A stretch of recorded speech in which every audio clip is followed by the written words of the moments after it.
لیکن جب اللہ کی طرف سے حکم آتا تو ان کی طرف سے ہٹ درمی. کہا کہ سجدہ کرتے ہوئے داخل ہونا، گھسیٹتے ہوئے داخل ہو رہے. ہاں بالکل.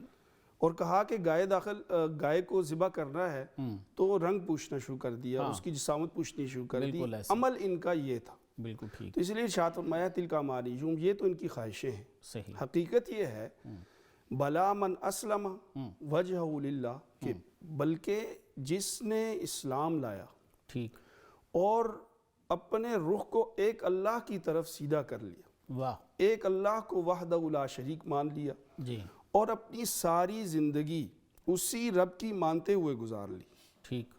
اور جو نبی، جب اس وقت کے نبی جو ان کے انبیاء تھے، جس میں موسیٰ علیہ السلام، عیسیٰ علیہ السلام، اور اس سے پیچھے انبیاء کی ایک فہرست ہے جی جو اللہ کریم کی طرف سے مبعوث ہوئے، اور اب نبی کریم صلی اللہ علیہ وسلم ہے، کہ آپ صلی اللہ علیہ وسلم کی بعثت اب نجات کا ذریعہ آپ کی اطاعت ہے. بے شک.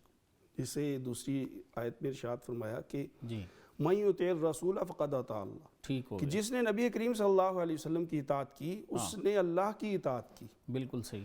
اور اسے انہی یہودیوں اور انہی عیسائیوں سے بار بار اسی بات کا تقاضا کیا جاتا رہا جی کہ یہ اپنی ہٹ درمی چھوڑ دے. حقیقت یہ ہے کہ نبی کریم صلی اللہ علیہ وسلم کو، آپ کی بعثت کو، آپ کی ختم نبوت کو ایسے جانتے ہیں یعرفون ابناءہم، جیسے اپنے بچوں کو جانتے ہیں. بالکل ٹھیک ہے. ساری نشانیاں ان کو معلوم، ہر چیز ان کو معلوم، لیکن انہوں نے ہٹ درمی کی وجہ سے اور اپنی خواہش کہ بنی اسرائیل سے آخری نبی کیوں نہیں آئے، صحیح. بنی اسماعیل سے کیوں آ گئے، بالکل ٹھیک ہے. اور خواہش ان کی یہ تھی کہ یہ یثرب میں آ کر رہے اور ایک عرصے سے رہے کہ وہ آخری نبی کا جائے قرار یہی ہوگا، ہم ان پر ایمان لائیں گے. بالکل ٹھیک. لیکن دنیاوی چند سکوں کے لیے ان کے جو راہبین تھے، ان کے جو مذہبی پیشوا تھے، انہوں نے انہیں اس حقیقت سے روکے رکھا. مفتی صاحب بڑے ادب سے روکوں گا آپ کو ایک سیکنڈ کے لیے.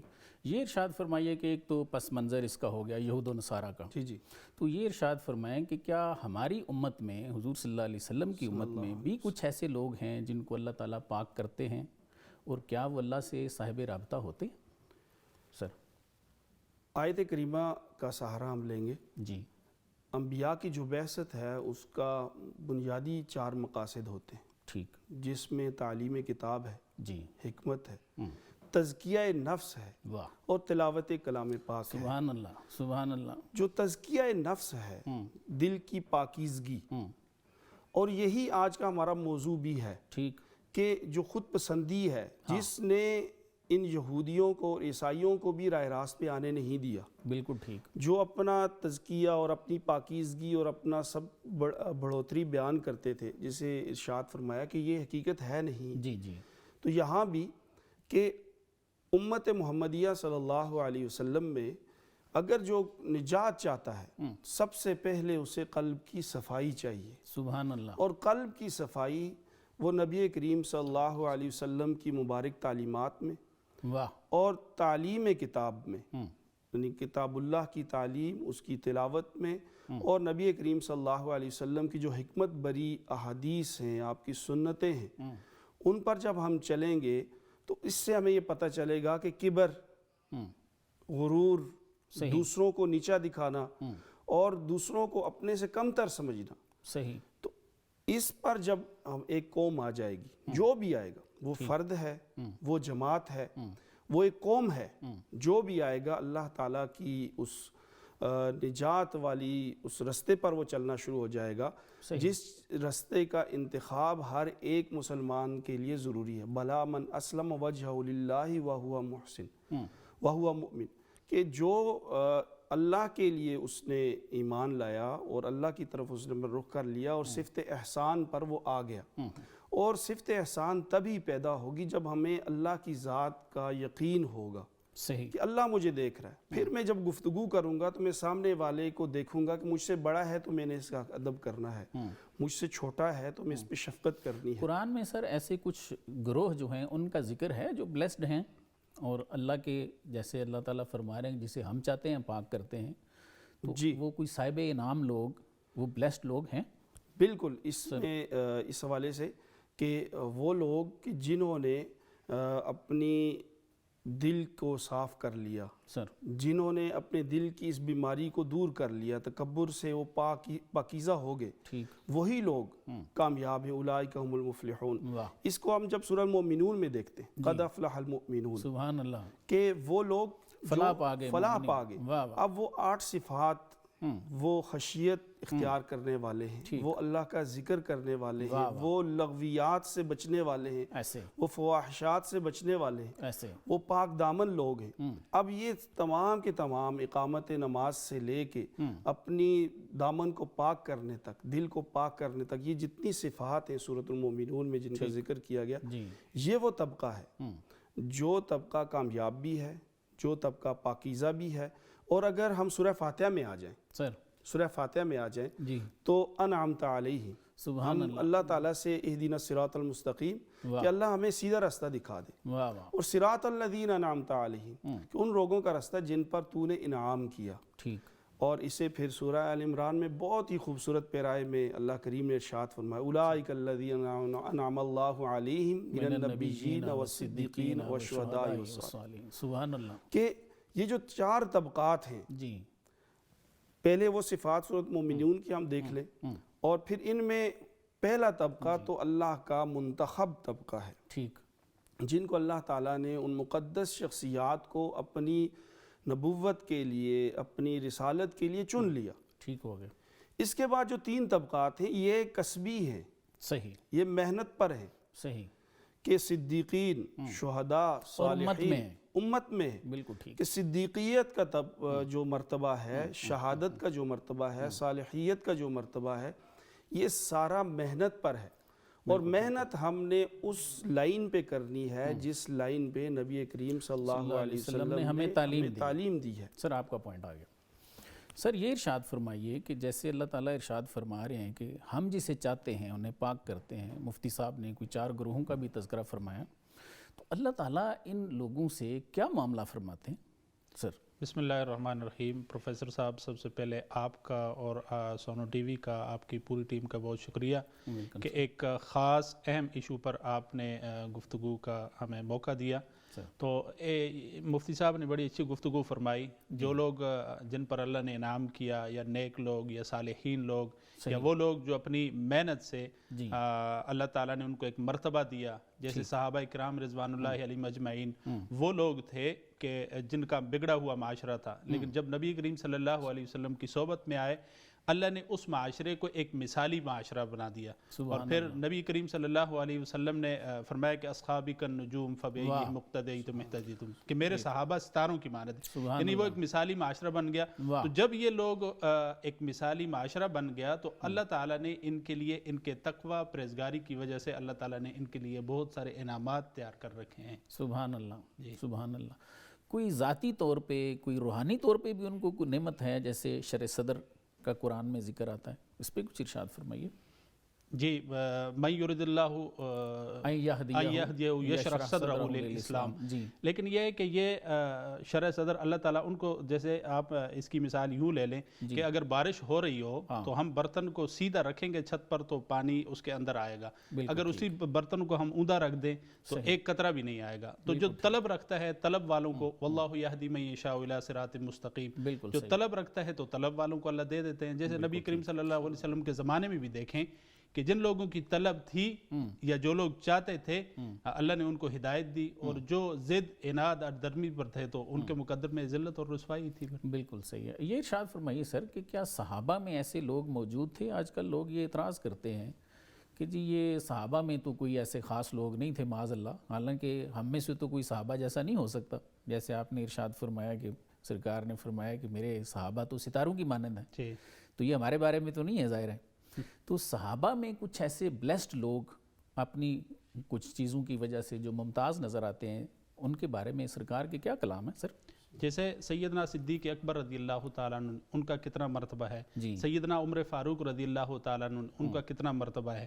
ان کے اوصاف کی وجہ سے نبی کریم صلی اللہ علیہ وسلم نے فرمایا کہ عمر کے اندر اتنی اوصاف ہیں کہ لو کان بعدی نبی لکان عمر، کہ اگر میرے بعد کسی نبی نے آنا ہوتا، نبوت کا دروازہ بند ہو چکا ہے، اگر کسی نبی نے آنا ہوتا تو یہ اوصاف عمر کے اندر ہیں۔ دیکھیں یہ حضور صلی اللہ علیہ وسلم کی صحبت کی وجہ سے، ورنہ وہی عمر ہیں حضرت عمر کہتے ہیں مجھے تو اونٹ چرانا بھی نہیں آتے تھے، واہ لیکن آپ کی صحبت کا یہ اثر کہ اللہ نے ان کو کتنا ممتاز کر دیا۔ اور پھر سب سے بڑی بات، جو لوگ کہتے ہیں کہ صحابہ کے اندر یہ اوصاف نہیں تھے، وہ ہمارے جیسے تھے ہمارے جیسے، لیکن انہوں نے تقوی، پرہیزگاری، آپ صلی اللہ علیہ وسلم کی صحبت اتنی اختیار کی کہ جن کے بارے میں اللہ نے خود کہہ دیا رضی اللہ عنہم ورضوا، سبحان اللہ، اللہ ان سے راضی ہے، وہ اللہ سے راضی ہیں۔ واہ واہ، تو ہم کون ہوتے ہیں، میں، آپ، یا مفتی صاحب کون ہوتے ہیں، یا کوئی بھی ہمارے معاشرے کا، اس معاشرے کا، جی کہ وہ صحابہ کے بارے میں کوئی بات کرے۔ اور پھر پروفیسر صاحب سب سے بڑی بات سر میں یہ کہتا ہوں سر کہ صحابہ کو اللہ نے یہ مقام دیا کہ انہوں نے حضور انور صلی اللہ علیہ وسلم کا چہرہ انور دیکھا، واہ واہ جو کسی کو نصیب نہیں ہو سکتا۔ واہ واہ،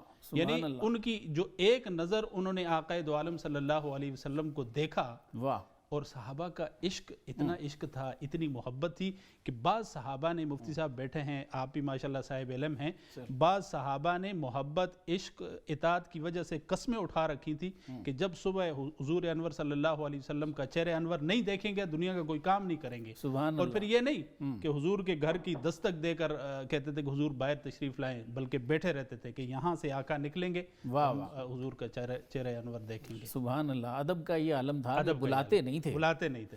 تو مفتی صاحب قرآن میں حضور صلی اللہ علیہ وسلم کے ادب کے بارے میں ہے نا، جی دیکھو، اللہ وہ تعالیٰ ارشاد نے فرمائیے تھوڑا۔ آداب ذکر کرتے ہوئے، کیونکہ حضور نبی کریم صلی اللہ علیہ وسلم خود صحابہ سے ایسا نہیں فرماتے تھے کہ میرے صحابہ مجھ سے جو ہے نا وہ ناراض نہ ہو جائیں، تو اللہ تعالیٰ نے فرمایا کہ یا ایھا الذین آمنوا لا ترفعوا اصواتکم فوق صوت النبی صلی اللہ علیہ ٹھیک ہے، یعنی میرے نبی کا اور میرے پیارے کا یہ ادب ہے کہ آپ جب اس کی مجلس میں بیٹھے ہوں تو آپ کی آواز ان کی آواز سے دھیمی ہونی چاہیے، ان کی آواز سے زیادہ آپ کی آواز بلند نہیں ہونی چاہیے، اور راتوں کو بھی بیٹھے رہتے، نماز کے لیے بھی نہ بلاتے۔ ہاں جی۔ تنویر صاحب یہ ارشاد فرمائیے کہ ابھی ہم نے سورہ نساء کی آیت کا ذکر کیا جس میں اللہ فرماتے ہیں کہ کچھ لوگ تو محض دعویٰ کرتے ہیں پاکیزگی کا، لیکن کچھ کو ہم پاک کرتے ہیں۔ تو اگر ہم ان دونوں گروہوں کو دیکھیں تو دونوں تبلیغ بھی کرتے ہیں، تو اصل تبلیغ تو ظاہر ہے انہی کی ہے جن پہ راز کھلا ہے، جن کو اللہ تعالیٰ نے پاک کیا ہے، ایسا ہی ہے نا؟ تو یہ ارشاد فرمائیے کہ جو دوسرا گروہ ہے جن کو اللہ نے پاک نہیں کیا، ان کی تبلیغ معاشرے کے لیے کس حد تک نقصان دہ ہوتی ہے؟ سر بسم اللہ الرحمن الرحیم۔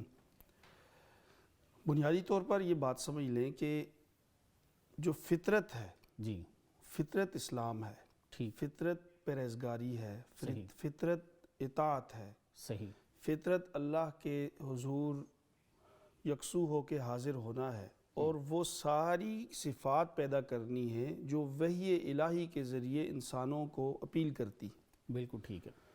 اور اسلام جو بھی لایا اس پر اسلام کے سارے احکامات آگے، وہ گویا کہ وہ اللہ کی جماعت میں شامل ہو گئے، حزب اللہ میں شامل ہو گئے۔ صحیح۔ دوسرے گروہ کو حزب الشیطان قرآن پاک میں ان کا ٹائٹل دیا گیا، انہیں یہ کہا گیا کہ حزب الشیطان ہے، شیطان کے راستے پر چلنے اللہ والے۔ اکبر، اللہ اکبر۔ اور حزب الشیطان انہیں ان عادات، ان کی وہ جو اخلاق رذیلہ ہیں، بری عادات ہیں، برے عقائد ہیں، اس کی وجہ سے کہا گیا۔ ٹھیک۔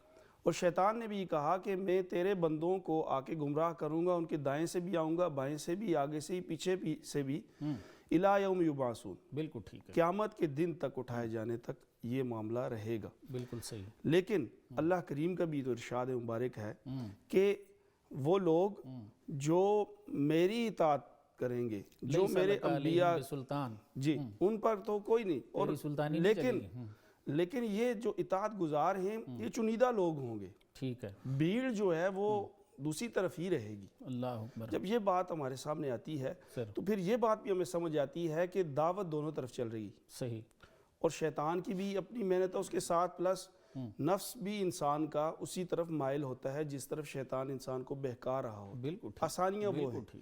اور شریعت جو ہے وہ اصول و ضوابط، قواعد کا نام ہے، صحیح، اور ان قواعد کے اندر رہتے ہوئے زندگی گزارنے کا نام ہے۔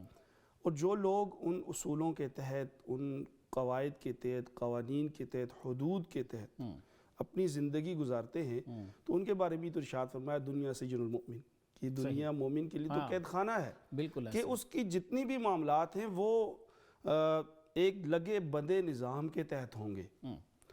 تو ہمیں یہ بات اب یہاں پہ معلوم ہو گئی کہ دعوت دونوں طرف چلے گی، جی، اور کامیاب وہ لوگ ہوں گے جو حزب اللہ ہیں، اللہ کی اس گروہ میں شامل ہوں گے۔ ٹھیک ہے، پھر ہم اپنے جو معاشرتی پہلو میں دیکھتے ہیں اور سماج میں دیکھتے ہیں کہ آسانی کن لوگوں کی وجہ سے انسانوں کو ہوتی ہے، تو فطرت انسان فطرت اسلام ہے۔ صحیح، کہ ہر ایک، ارشاد فرمایا کہ ہر ایک بچے کو کل مولود یولد علی فطرت الاسلام، ٹھیک، اسلام کی فطرت پر پیدا کیا گیا۔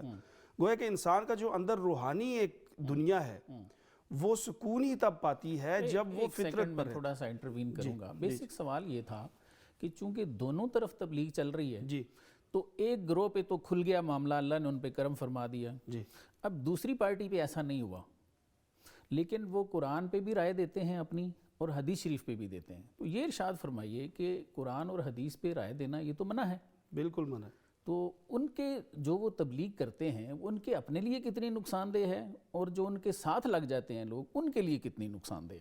سر بالکل بنیادی بات آپ نے یہ کہی کہ میں اسی طرف آ رہا ہوں کہ ایک تو گروہ جو ہے وہ اس طرف نکل گیا، پھر اب وہ لوگ جو دعویٰ اسلام کرتے ہیں، اب دعویٰ اسلام کرنے کی وجہ سے ٹائٹل تو اسلام کا داخل کر لیا انہوں نے، صحیح، لیکن نبی کریم صلی اللہ علیہ وسلم کے ارشادات میں اپنی جو ان کا دل کرتا ہے اس کو وہ ایڈ کر دیتے ہیں۔ بالکل ایسی، بالکل آیات قرآنیہ کا اپنے من کا مطلب نکال لیتے بالکل ایسے، بالکل اور پھر دین میں وہ باتیں شامل کرنی شروع کر دیتے ہیں جو انہیں آسان لگتی ہیں۔ بالکل ٹھیک ہے، اور اگر شریعت کا مزاج سمجھا جائے تو وہ مزاج شریعت کا نہیں ہے۔ بالکل صحیح، انہی کے بارے میں نبی کریم صلی اللہ علیہ وسلم نے ارشاد فرمایا نا کہ جس نے مجھ پر جھوٹ باندھا ہاں بالکل، من کذب فَلْيَتَبَوَّأْ مَقْعَدَهُ مِنَ النَّارِ، بالکل کہ وہ جہنم میں اپنا ٹھکانہ دیکھ بالکل لے۔ ایسے، بالکل اور اسی لیے ایک اور جگہ آپ علیہ السلام نے ارشاد فرمایا کہ کل محدث ضلالہ،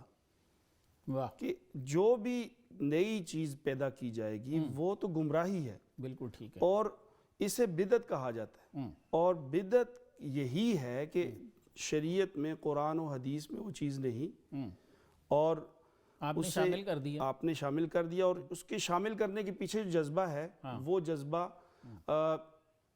نفسانی خواہشات کا ہے۔ بالکل ٹھیک، اور اس میں ایک اور چیز آپ کو پروفیسر صاحب بتاؤں جی کہ انسان کی جو خواہشات ہیں ان کی انتہا نہیں ہے۔ بالکل ٹھیک، تو یہ جو دین میں ایڈ کرنے والی چیزیں ہیں، جو دین میں چیزوں کو نئی شامل کیا جاتا ہے، تو ہر دور میں ایک نئی چیز آ رہی ہوتی ہے، بالکل صحیح، ہر دور کے انسان کی ایک نئی خواہش ہوتی ہے۔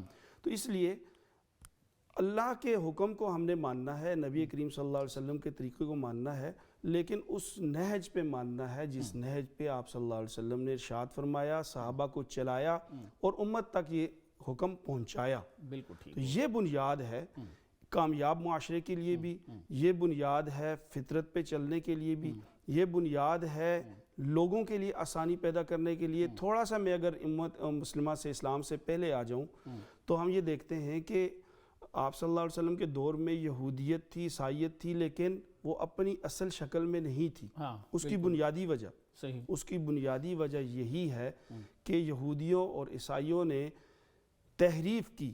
کسی طاقتور سے اگر گناہ ہوا سزا اسے نہیں ملتی تھی، تحریف کر دی جاتی تھی کہ اس کے لیے گناہ معاف ہو گیا۔ بالکل صحیح، غریب پہ اگر کمزور نے وہ گناہ کیا تو اس پہ سزا لاگو کر دی، اپنی مرضی کا حکم ایڈ کر دیا، اپنی مرضی کے خلاف حکم ہوا اسے نکال دیا۔ بالکل تو ایک وقت یہ آیا کہ یہودیت نہیں تھی، عیسائیت نہیں تھی، بلکہ تحریف شدہ مذاہب تھے۔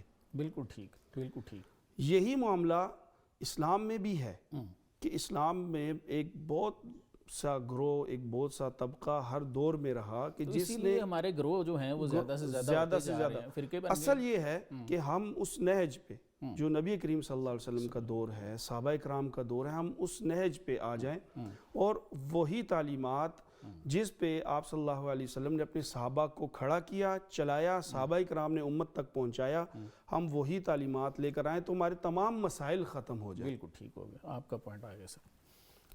مولانا صاحب یہ ارشاد فرمائیے کہ عجب یا خود پسندی جو آج کا ہمارا ٹاپک ہے، اس کا الٹ ہے عاجزی، انکساری۔ تو یہ ارشاد فرمائیے کہ یہ عاجزی ہم میں کیوں نہیں پیدا ہوتی؟ بسم اللہ الرحمن الرحیم۔ ایک حدیث مبارکہ ہے نبی کریم صلی اللہ علیہ وسلم نے، حضرت ابو ہریرہ اس کے راوی ہیں، کہ ایک شخص جس نے بڑا عمدہ لباس پہنا اور پھر اپنے بالوں کو بنایا سنوارا، تکبر، اور پھر اللہ نے اس کو زمین میں دسا دیا۔ اصل میں عجب، خود پسندی ہے کیا؟ پہلے ہم اس کے بارے میں اگر ہمیں پتہ ہوگا کہ یہ ہے کیا ہے۔ امام غزالی رحمہ اللہ نے احیاء العلوم میں کچھ چیزیں لکھی ہیں۔ ایک تو یہ ہے کہ اپنے رنگ پر تکبر کرنا، کہ میں بہت خوبصورت ہوں، میرا جیسا کوئی نہیں۔ دوسرا اپنی باڈی پر، قوت پر، طاقت پر، جیسے قوم عاد سمود، من اشد منا قوہ، اللہ نے اس کا کیا انجام کیا۔ پھر اسی طرح پڑھے لکھے طبقے میں بھی یا دوسرے لوگوں میں بھی بعض لوگ کہتے ہیں ہم بڑے ذہین ہیں، یہ علم بھی حجاب بن جاتا ہے۔ ہاں یہ بھی ہے، یہ علم کی وجہ سے ہو یا کسی وجہ سے ہو کہ میں بڑا ذہین ہوں، میں بہت کام کر رہا ہوں۔ اسی طرح مال و دولت، یہ بھی خود پسندی ہے کہ میرے پاس بہت زیادہ مال ہے، میرے جیسا مال نہیں۔ اسی طرح اپنی رائے، میں آپ کے سامنے بیٹھا ہوں تو میں اپنی رائے پیش کروں، نہیں جی میری رائے جیسی، یہ بھی خود پسندی ہے۔ تو اسی طرح بہت ساری چیزیں ہیں جو خود پسندی میں آتی ہیں اور یہ انسان کو تباہی کی طرف لے جاتی ہیں۔ ابلیس اور نفس بھی اس میں مل جاتے ہیں، ہاں جی، تو وہ ہمیں اس کی طرف مائل کر دیتے ہیں۔ یہ ارشاد فرمائیے کہ کاؤنٹر کیسے کریں ان کو؟ دیکھیں یہ خود پسندی جو ہے یہ بہت بڑا زہر قاتل ہے، اور یہ وہ چیز ہے، میں اس تھوڑا سا بتا کے، یہ انجانے میں بھی آدمی اس میں کے اندر داخل ہوتے ہوتے اس کے سمندر میں چلا جاتا ہے، اور پھر انسان وہ معاشرہ تلاش کرتا ہے جہاں خود پسندی ہو۔ مطلب میں کہوں گا کہ جہاں میں ہوں میری تعریف ہی تعریف ہو، میری کوئی نقصان نہ بیان کرے۔ اب اس کا حل کیا ہے؟ اصل چیز وہ ہے، اس کے حل کی طرف اگر ہم آئیں تو اصل تو یہ ہے کہ اللہ تعالیٰ کی اطاعت ہے، اور پھر نبی کریم صلی اللہ علیہ وسلم کی اطاعت ہے۔ ٹھیک ہے، اللہ کی اطاعت، اللہ کے رسول کی اطاعت کریں گے۔ یہ اطاعت کیسے ہوگی؟ اب ہمیں کیا پتا اللہ کی اطاعت کیا، اللہ کے رسول کی اطاعت کیا؟ اس کے لیے سب سے مین چیز جو ہے وہ علم ہے۔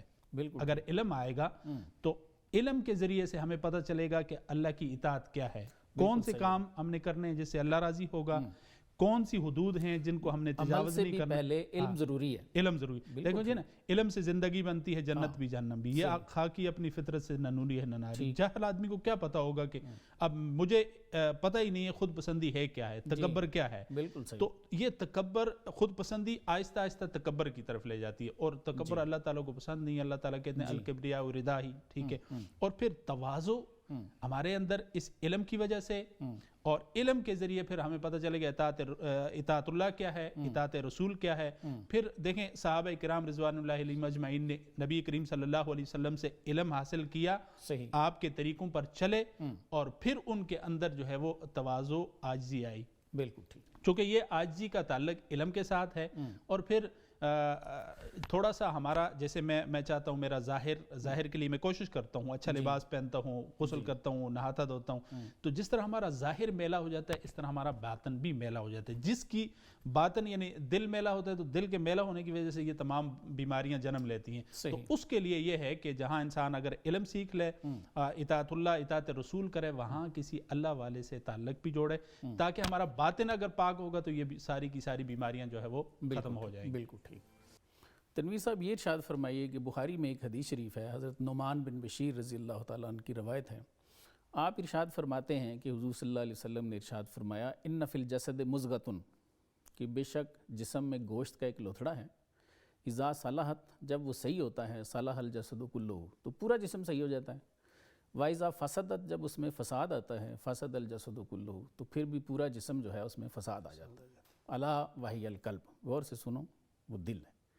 تو سر یہ ارشاد فرمائیے کہ دل کو کیسے ٹھیک کریں؟ حضور صلی اللہ علیہ وسلم تو ارشاد فرما رہے ہیں دل ٹھیک ہوگا تو سب ٹھیک ہوگا۔ سر بسم اللہ الرحمن الرحیم، آپ نے بہت بنیادی سوال کیا، اور یہ ہر ایک مسلمان کی، نہ صرف ہر ایک انسان کی ضرورت ہے۔ بالکل ایسے فرمایا میں کسی جگہ بھی نہیں سماتا، مومن کے دل میں سما جاتا ہوں۔ سبحان اللہ۔ اور آپ صلی اللہ علیہ وسلم کی ارشاد مبارک جو آپ نے پڑھنے کا اور سعادت حاصل کی، اس میں بھی اسی طرف اشارہ ہے کہ یہ دل ٹھیک ہوا سب ٹھیک ہو جائے گا۔ بالکل ایسے، اور دل ٹھیک ہوگا اللہ اللہ کرنے سے۔ سبحان اللہ۔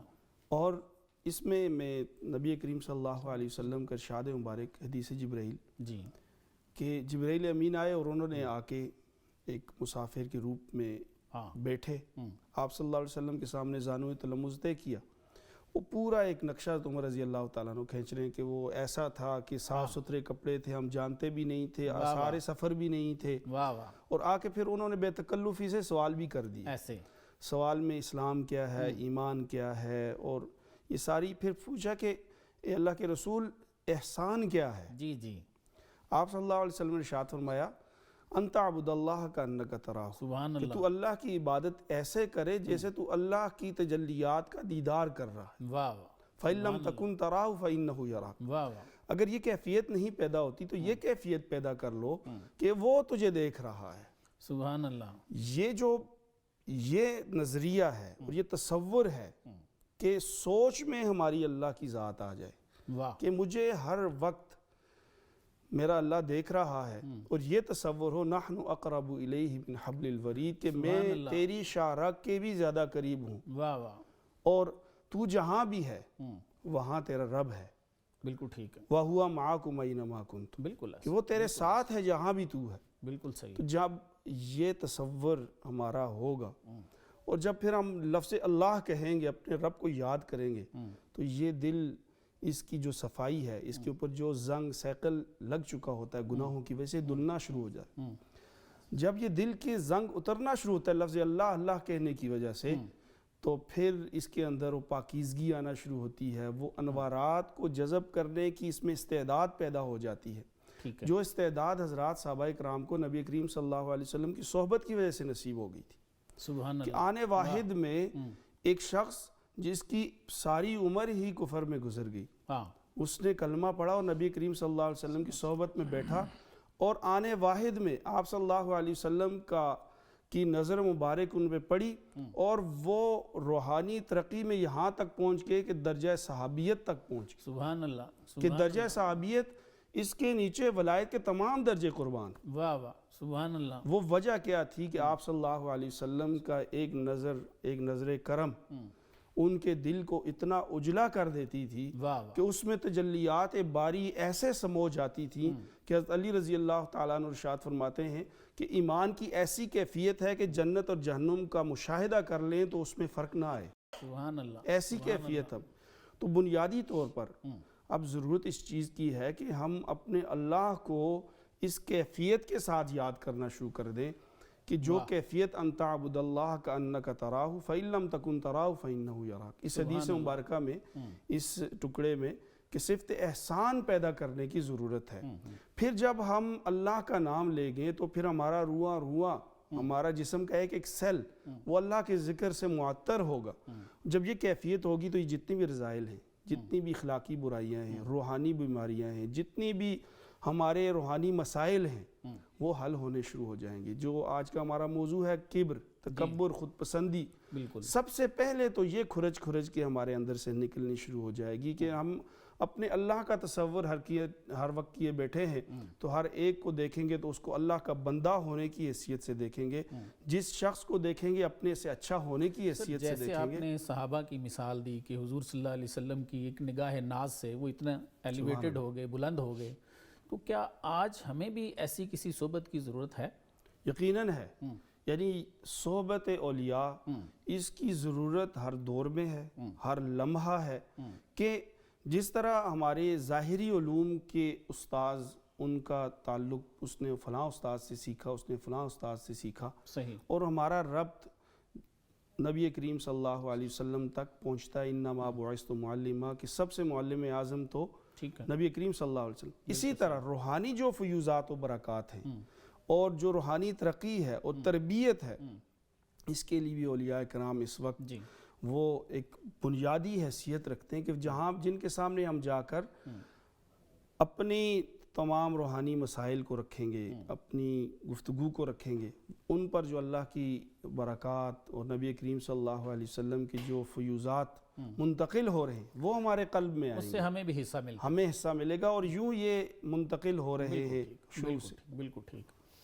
مولانا صاحب یہ ارشاد فرمائیے کہ کیا یہ تکبر، خود پسندی، عجب، یہ ابلیسی صفت ہے؟ جی بالکل، جیسے اللہ تعالیٰ کے ارشاد گرامی ہے کہ فَإِذَا صَوَّيْتُهُ وَنَفَخْتُ فِيهِ مِن رُوحِي فَقَعُوا لَهُ سَاجِدِينَ. کہ اللہ تعالیٰ نے جب یہ کہا کہ جب میں حضرت آدم کو بناؤں گا اور پھر جب آپ کو حکم دوں گا تو اپنی جب روح ڈال لوں گا تو اس کو سب لوگ سجدہ کرنا ہے. ہاں فسجد الملائکۃ کلہم، تو تمام فرشتوں نے اطاعت خداوندی کے اندر سجدہ کیا الا ابلیس، بالکل ایسا. سوائے ابلیس کے. اس کی وجہ کیا بنی؟ ابا، اس نے تکبر کیا، واستکبر وکان. اچھا اس کی وجہ کیا تھی؟ اس نے کیا کہا جی انا خیر منہ خلقتنی من نار وخلقتہ من طین. بالکل ایسا. یہ عجب تھا کہ میں تو بہتر ہوں اس سے. بالکل صحیح. ٹھیک ہے. تو یہ شیطانی، یہ عجب جو ہے، جو ہمارا موضوع ہے، بڑا اچھا موضوع ہے، یہ شیطانی صفت ہے. آج کے دور میں بھی کوئی کہتا ہے میں اس سے بہتر ہوں، اور اس وقت ہمارے آج بہت اچھا موضوع کا آپ نے انتخاب کیا. ہمارے معاشرے کا المیہ اس وقت یہی ہے سر کہ ہمارے اندر عجب، تکبر، یہ چیزیں بہت زیادہ ہیں. اور اس کی مین وجہ یہ ہے کہ یہ کیوں دور ہوں گی، کس وقت دور ہوں گی، کیسے دور ہوں گی؟ یہ اسی وقت ہوں گی کہ جب مجھ سمیت ہر آدمی اپنی اصلاح کرے. اس وقت ہمارے معاشرے کا المیہ یہ ہے پروفیسر صاحب کہ ہر آدمی اپنی اصلاح کی فکر نہیں ہے، دوسروں کی اصلاح کرتا ہے. بالکل. ٹھیک ہے. جب ہم میں سے ہر ایک آدمی اپنی اصلاح کرے گا، اور اس اصلاح کے لیے جیسے مفتی صاحب نے بھی ذکر کیا کہ اللہ والے موجود ہیں. بالکل ٹھیک ہے. اللہ والوں کے ہاں جائیں گے، اپنے باطن کو درست کریں گے، اپنی اصلاح کریں گے. اب میں اگر اپنے گریبان میں نہیں جانگتا اور میں اپنے اندر غور نہیں کرتا، جیسے نیک لوگوں کے ہاں مراقبہ ہوتا ہے. مراقبہ کیا ہوتا ہے؟ کہ میں صبح سے شام تک اپنا محاسبہ کروں کہ آج میں نے کیا کیا کیا. بالکل صحیح. ہم اپنا محاسبہ ہی نہیں کرتے، اپنے آپ کو دیکھتے ہی نہیں. جب دیکھتے نہیں تو ہمیں اپنی خامیاں نظر نہیں آتی، خوبیاں نظر آتی ہیں. ٹھیک ہے. ہمارا یہ معاشرہ بگاڑ کی طرف اسی لیے جا رہا ہے کہ ہمارے اندر خود پسندی ہے، اور پھر ہمیں اپنی برائیاں نظر نہیں آتی. ہم میں سے ہر ایک آدمی اگر اپنی برائیوں پر نظر رکھے اور اپنی برائیوں کو دور کرنے کی کوشش کرے تو ہمارا یہ معاشرہ قرون اولیٰ کی طرح، صحابہ کے دور کی طرح مثالی معاشرہ بن جائے گا. انہوں نے حضور صلی اللہ علیہ وسلم کی صحبت اختیار کی، اور آپ صلی اللہ علیہ وسلم والی وہ جو صفات تھی وہ اختیار کی، تو وہ ایک مثالی معاشرہ بنا. آج بھی اگر ہم نبی کریم صلی اللہ علیہ وسلم کی اسوہ حسنہ کو اپنائیں، آپ کے طریقوں پر چلیں اور پھر اپنی اصلاح کی کوشش کریں، تو انشاءاللہ یہ خود پسندی، یہ تکبر، یہ جتنی بھی چیزیں ہیں یہ ختم ہوگی. اور آج کے سوشل میڈیا کے دور نے تو خود پسندی کو تھوڑا سا اور عروج دے دیا کہ ہر بندہ اسی خواہش میں ہے، ہر بندے کا یہی شوق ہے، اور پھر خشیت اور یا خوف خدا یا وہ چیزیں ساری ختم ہوتی جا رہی ہیں. اور آپ دیکھیں کہ ہمارا معاشرہ کس طرف جا رہا ہے، یعنی اسلام سے، مسلمانوں سے دور ہوتا جا رہا ہے. اور وہ برائیاں جو غیروں کے اندر ہوتی تھی، جو اسلام یا آپ صلی اللہ علیہ وسلم کا طور طریقہ اس کی اجازت نہیں دیتا، وہ ہمارے معاشرے کے اندر ہے. تو یہ انشاءاللہ اگر ہم اپنی اصلاح کی فکر کریں گے حضور صلی اللہ علیہ وسلم کی تعلیمات میں اور نیک لوگوں کی صحبت اختیار کر کے، تو یہ خود پسندی، یہ جتنی بیماریاں ہیں جن کو نیک لوگ یا جن کو اسلام شریعت میں باطنی بیماریاں کہتے ہیں. بالکل ٹھیک. جیسے ہمارے ظاہر اگر کوئی بیماری ہوتی ہے ہمیں ظاہری، تو ہم ڈاکٹر کے پاس جاتے ہیں نا، خود تو اس کا علاج نہیں کرتے. تو اس طرح ہمارے باطن کے لیے بھی اس وقت کوئی ڈاکٹر موجود ہیں، تو وہ اولیاء اللہ ہیں، ان کے پاس ہم جائیں، اپنے باطن کی اصلاح کریں، تو انشاءاللہ ہمارا باطن جب درست ہوگا تو سارا معاشرہ مثالی بن جائے گا. بالکل ٹھیک. بالکل ٹھیک. جی ناظرین، آپ نے ہمارا آج کا پروگرام دیکھا. اس میں جو باتیں ڈسکس ہوئیں ان کا خلاصہ یہ ہے کہ عجب یا خود پسندی تکبر کی ہی ایک صورت ہے، اور تکبر ذات لم یزل کو سخت ناپسند ہے. یہاں تک کہ جس میں ذرہ برابر بھی تکبر ہے، حدیث شریف میں ہے کہ وہ جہنمی ہے. کچھ لوگ پاکی کا دعویٰ کرتے ہیں، لیکن قرآن کہتا ہے کہ اللہ جسے چاہتے ہیں اسے پاک کرتے ہیں. اور پاک لوگ انبیاء ہیں، صدیقین ہیں، شہداء ہیں، صالحین ہیں. ان 4 گروہوں کو اللہ تعالیٰ وحی و الہام کرتے ہیں، کیونکہ یہ صاحب شرح صدر ہیں. ان کے برعکس جو لوگ خود اپنی پاکی کا دعویٰ کرتے ہیں وہ صاحب شرح صدر نہیں.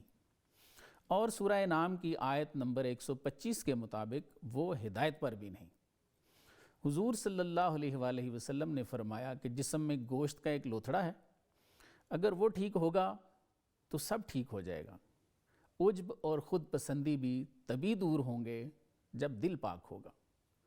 اور دل کو پاک کرنے کے 2 طریقے ہیں، ایک ذکر کثیر ہے اور دوسرا کسی صاحب شرح صدر کی صحبت ہے. ذکر کثیر مشکل کام ہے. مولانا روم رحمۃ اللہ علیہ ارشاد فرماتے ہیں کہ صحبت قریب ترین راستہ ہے. آپ فرماتے ہیں کسی پاک کے پاس بیٹھا کر. کیسے فرماتے ہیں ارشاد فرمایا کہ دیو گرگست و تو ہم چوں یوسفی دامن یعقوب مگزار اے صفی. کیا فرماتے ہیں کہ بھائی ابلیس بھیڑیا ہے اور تو یوسف ہے، اے برگزیدہ کسی یعقوب کا دامن پکڑ اور اس کا دامن کبھی نہ چھوڑنا، ورنہ یہ ابلیسی بھیڑیا تجھے کھا جائے گا. اسی پیغام کے ساتھ میں اپنے معزز مہمانوں کا شکریہ ادا کرتا ہوں. سر آپ دونوں کی تشریف آوری کا بہت بہت شکریہ. شکریہ بہت. ناظرین اپنے میزبان کو بھی اجازت دیجیے. اللہ حافظ.